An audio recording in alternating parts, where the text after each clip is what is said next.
veliki pozdrav dame i gospodo.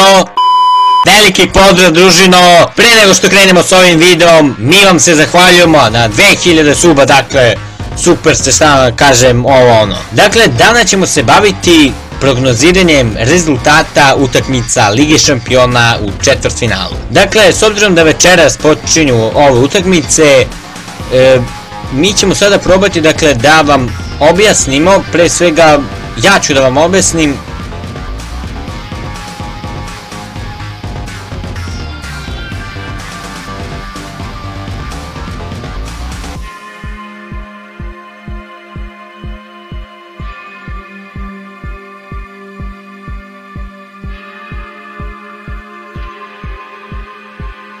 i to bi bilo to. Mi se vidimo neki drugi put, već sutra, može i dan, može i preko,